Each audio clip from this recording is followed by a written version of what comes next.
Hi, boys and girls, teachers, assistants. It's so good to be with you here today, even though it is on video. I apologize I can't be here live. My name is Lenora Rogers, and I am an author with PS Publishing for their Books for Kids program. And the first book that I have written for them is called Zeke and Zak Fumble Through a Fairy Long Lesson, about the two assistants to the Tooth Fairy and all the shenanigans they get in and the lessons that they learn on the way. The PS Publishing Books for Kids program has a wonderful mission statement, and that is it's putting character building books into the hands of children everywhere. So I just wanted to give you a little bit of an introduction as to how I first came upon the idea of the two fairy assistants. So I went to bed that night, woke up at 2 in the morning with this idea of the two assistants for the Tooth Fairy. A couple of guys who cannot do anything right, and they have tried to work for all the other, how should I say, important people in the fairy world. People like maybe Santa Claus and Easter Bunny and some of the other big names, right? But they just couldn't do the job. So the Tooth Fairy is giving them their very last chance. And so if they can't cut it with her, they don't know what's going to happen to them. So I got out of bed real quick and I typed all of this up, and I spent a couple of hours writing down some things that they could get into and things that are said and back and forth. And I left it alone for a day or two. And then I went back and I revised and edited. And so it ended up being self-published. And fast forward a couple of years, and I was brought to the attention of PS Publishing, and they thought it was a wonderful book for their Books for Kids program with a little editing and putting in some lessons learned. And so here we are today, and I am very blessed to be writing for them. So just keep your minds open. You never know where the good ideas are going to come from. When we pick up the story where I begin, they've had a very long night already, several houses, and they have 10 more to go, and they're exhausted, and the Tooth Fairy's counting on them. So they're checking their supplies one last time before they head to the new house. And when they get to the next house, they have a surprise waiting for them, which kind of messes up their plan to be responsible. So here we go. Zeke and Zak fumble through a fairy long lesson. The boys recheck their supplies one last time. Zeke examines his white satin bag inside and out. It is now bulging with baby teeth and beginning to get heavy. He tries not to let Zak hear him groan when lifting it. Zak checks his pockets. He has plenty of quarters and dollar bills left. If a child wants any more than that, he thinks, the parents will just have to chip in. He pops the top on his ever-present soft drink and sticks it in his pocket for a sip later while they're working. There's no time for breaks on this job. The two helpers arrive at the next house a few minutes ahead of the boss, as expected. They hover over the child's bed, feeling proud of themselves for being early. When Zak looks down, he nearly chokes on his chewing gum. Squirt a turd! What the heck is that creature? Shh, it's okay, whispers Zeke. That's just a basset hound. They're supposed to be sweet dogs. Just don't wake him up and don't get so close. Hounds have powerful noses. Marshall, the 65-pound lemon and white basset hound in question, lay on his belly across the foot of the child's bed. His bucket-sized head hung off one side, his long tail off the other. Drool drips out of his mouth, pooling on the floor below.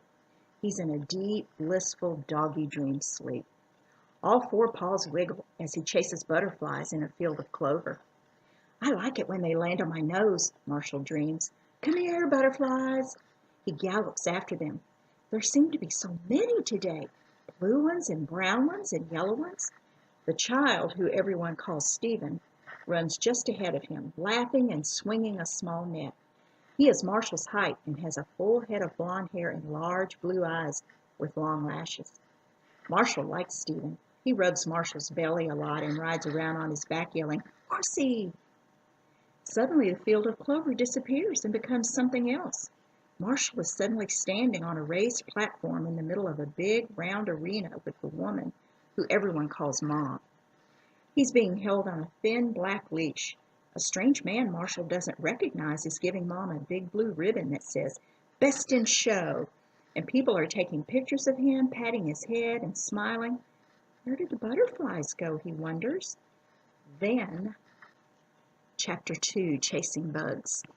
Sniff. Marshall awakes and his humongous hound dog nose twitches. Sniff, sniff.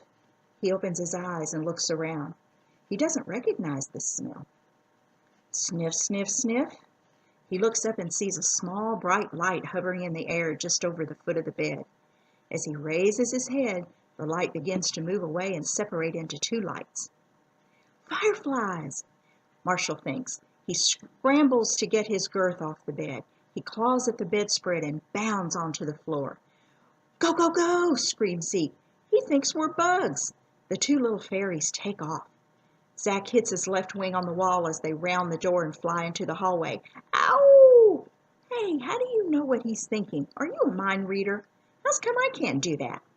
I'll explain later. Quit your whining and punch it. Zeke screams again. They fly down the hallway with Marshall in slow but hot pursuit, barking all the way, slobber slinging. Look, stairs, stairs, go down, go down. They make a quick right turn and take a set of stairs that lead down. They have no idea where they are going. For all they know, there could be other wild animals living in this house. Marshall can't quite make the sharp turn.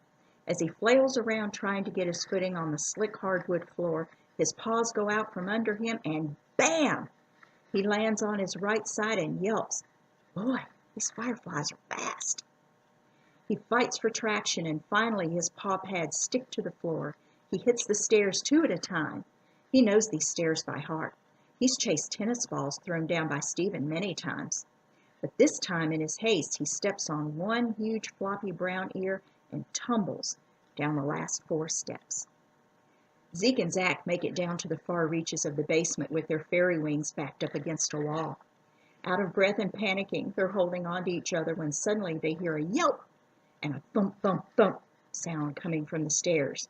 They look over and see the huge Basset tumbling head over tail on his way down. When he hits the floor at the bottom, all is quiet for a second. They see him slowly get up and shake his head. Slobbers fly straight out on both sides and stick to the walls. After Marshall shakes the stars out of his eyes, he trots over to just beneath the 2 small lights glowing in the dark high up on the wall. He sits down hard on his bottom to have a closer look. Sniff? No, not fireflies, Marshall decides. Sniff, sniff? Rawhide bones? Sniff, sniff, sniff? No, not rawhide bones. The smell's not right. He sees wings. Butterflies! Marshall stands up, dances back and forth, and begins wagging his tail, waiting for the butterflies to come down and play. But they stay up in the air and won't budge. So he barks in his deep baritone again. Woof, woof, woof. The sound is deafening to the 2 little apprentices. They tremble and hold on to each other. Why doesn't that child come and get this creature? Fairy apprentices don't get hazard pay, you know. I guess coming down here is one of those ways we cause our own problems, Zeke announced. He's got us trapped. All right, that does it. I've had enough. Zak grabs a handful of money out of his pockets and starts to throw it down to the floor. No one told us this job was survival of the fittest. I quit. Are you kidding me? Zeke yelled over the dog's barking. He held his hands over his pointy fairy ears while trying to comfort his friend. Have you forgotten? No one else would hire us because we're such losers. We quit every job we're given. We don't like the climate. We don't like the hours. We don't like the uniform. We don't like to work. You name it, we don't like it. We've got to grow up, dude. This is our last chance. Remember what the boss said when she hired us? She's giving us 1 month. If we can't hack it, then we're out. And I don't know about you, but I just made a down payment on a 60-inch flat screen TV, and I'm not giving that baby up. Zeke knows they're not where they're supposed to be, which is waiting for the boss in the child's room. He is determined not to let her down again. He leans over to Zak and whispers in his ear, "When I say go, fly like your life depends on it, as fast as you can back to the child's room." "What?" Zak pants. "That's crazy. This creature will catch us." "Just do what I say," Zeke repeats. "Go." Zak had never flown so fast. It really wasn't recommended. Their fairy wings were very thin and delicate.